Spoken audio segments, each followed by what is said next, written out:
ఈ ప్రాంతం అని అంటారు.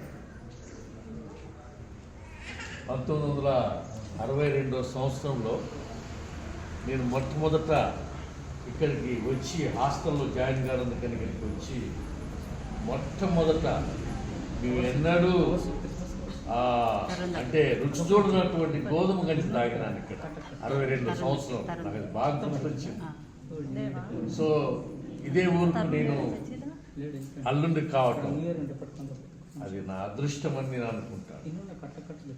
కాబట్టి మాధవపురం అంటే అనేక సంఘాలకు మాదిరికరంగా ఉండేటటువంటి రీతిగా దీన్ని తీర్చిదిద్దేది. డోర్నకల్ అధ్యక్ష మండలానికి కిరీటపురము ఏ రీతిగా అక్కడ స్థానికంగా అదొక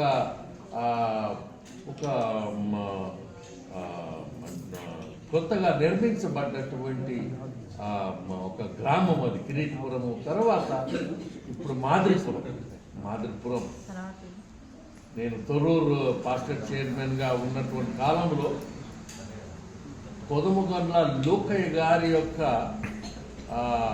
మినిట్స్ బుక్ చూశాను. అక్కడ ముప్పారం పాస్టరేట్ లో ఉండేప్పుడు తొర్రూరు కుమార్ దాని మీద 1934లో పాస్టరేట్ కమిటీ చేసినటువంటి నిర్ణయాలు అవన్నీ రూపాయలు అనాలు బేడాలు అనేటటువంటి లెక్కలు అందులో చూసినాను. కొదమగొండ్ల లూకయ్య గారి యొక్క గ్రూప్ చైర్మన్ అక్కడ.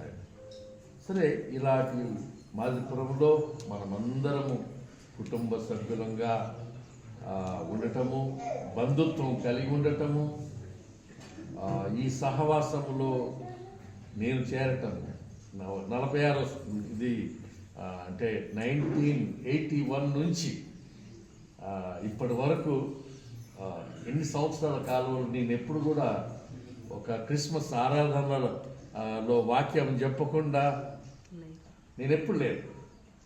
ఇది ఫస్ట్ టైం. అంటే దాదాపు 81 నుంచి 81లో మొట్టమొదట పాస్టర్గా డీకన్గా సెంట్ ఆండ్రూస్ చర్చికి కొత్తగూడెంలో క్రిస్మస్ సందేశము తార్కొండ రామారము జూబ్లీపురము అనేటటువంటి ప్రాంతాలలో మొట్టమొదట ఆ సందేశం ఇవ్వడం జరిగింది. కానీ ఈరోజు మా పెద్ద కుమారుడు తప్పనిసరి ఈ 2024లో ఈ సంవత్సరం తప్పనిసరి మన మాదిపురంలోనే క్రిస్మస్ ఆరాధనలో పాల్గొనాలని మమ్మల్ని అందరూ పిలిచారు.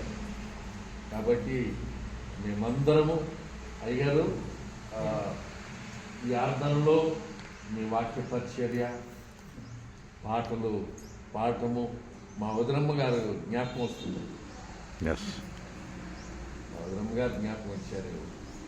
ఇంకా ఆమె ఉండి ఈ యొక్క కోయర్లో ఆమె కూడా ఒక సభ్యురాలుగా ఉండి పాటలు నడిపించడం అనేది జ్ఞాపకం వచ్చింది. ఈరోజు ఏదేమైనా క్రిస్మస్ శుభములు మీకు తెలియజేస్తున్నాను.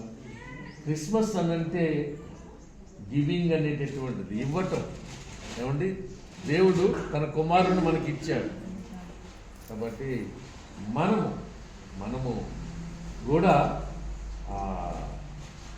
క్రీస్తును ఎరగనటువంటి వారు అయ్యగారు చెప్తున్నటువంటి టైంలో కొన్ని కానుకలుగా ఆలయానికి ఇవ్వబడ్డాయి అని చెప్పేసి, కొన్ని చీరలు అని చెప్పేసి, మేమైతే డిసెంబర్ 12వ తారీఖున కొన్ని కోయ గూడెలకు వెళ్ళి అక్కడ మా అక్కగారు కూడా ఇక్కడే ఉంది, మా తమ్ముడు బ్లాండినమ్మ వీళ్ళందరూ కూడా ఆ కోయ గుంపులకు వెళ్ళి కోయ వాళ్ళకు క్రీస్తు నెరగనటువంటి వారికి సంతోషాన్ని పంచడం కొరకు మేము అక్కడికి వెళ్ళినాము. వారి కుటుంబ జీవితాలు చూసి బాధపడ్డాము. అయినా క్రీస్తు ప్రేమను బట్టి కొంత ఇస్తున్నామని ఉలన్ బ్లాంకెట్స్ ఇవ్వడం జరిగింది. ఇక్కడ తొర్రూరు దగ్గర కూడా తాండాలో కొన్ని బ్లాంకెట్స్ పంపడం జరిగింది. ఏదైనా ఈరోజు ఎలాంటిదనంటే క్రీస్తును ఎరగనటువంటి వారితో మన సంతోషాన్ని పంచుకోవడం. మన బంధువులతో మాత్రమే కాదు, క్రీస్తుని ఎరగినటువంటి వారితో మన సంతోషాన్ని పంచుకోవటం. యేసుక్రీస్తు సువార్త భూమి అందంతటా ప్రకటించబడ్డ తర్వాత యేసుక్రీస్తు తన యొక్క ఆగమనము రాకడ అనేది ఉంటుందని ఆ మత్తయి సువార్తలో యేసు ప్రభు చెప్పాడు. భూకంపాలు, యుద్ధాలు, కరువులు వీటన్నిటిని చూసి అప్పుడే తొందరపడకండి, ఆందోళన పడకండి, కలవరపడకండి, అంతం వెంటనే రాదని అంటాడు. ఎప్పుడు వస్తుంది అంటే భూమి అందంతటా సువార్త అందించబడ్డ తర్వాత వస్తుందని యేసు ప్రభువు చెప్పాడు. అదొకటే ఖాయం. సువార్త భూమి అందంతటా అందించబడాలని అంటే ఈ విధంగా కూర్చుండి మనం దేవుని యొక్క వాక్యం చేత బలపరచబడి బయటికి వెళ్ళి క్రీస్తు కొరకు సాక్షులుగా ఉండాలి. మనము ఇక్కడ ఏమిచ్చినవు, భోజనం పెట్టినవా, బట్టలు పెట్టినవా, గుళ్ళు కట్టించినవా, ప్రభు ఇవన్నీ అడగడు. ఎన్ని ఆత్మలను మీరు నా కొరకు నడిపించారు, ఇది ఒకటి అడుగుతారు. కాబట్టి మరొక సంవత్సరంలో మనము క్రిస్మస్ ఆరాధనలో ఆరోగ్యంగా ఉంటామో లేదో మాకైతే తెలియదు. మేము అనుకుంటాం ఇది చివరి క్రిస్మస్ కావచ్చు అని అనుకుంటాం, ఇది చివరి జనవరి 1 కావచ్చు. దేవుడు కనికరించి మరి మన యొక్క ఆరోగ్యాన్ని పొడిగిస్తూ ఉన్నాడు. ఎందుకో తెలుసా? మనకు దేవుడు ఒక హోంవర్క్ ఇచ్చాడు. అది సువార్త ప్రకటన. సంఘమంతా సువార్త సంఘంగా మారి, మీరు నమ్ముతారో లేదు, మామిడిగూడెం మా సొంత ఊరు, 37 మంది పాస్టర్స్ ఉన్నారు. అదే ఊరిలో పుట్టినటువంటి వాళ్ళు, సేవ చేస్తున్న వాళ్ళు 37 మంది.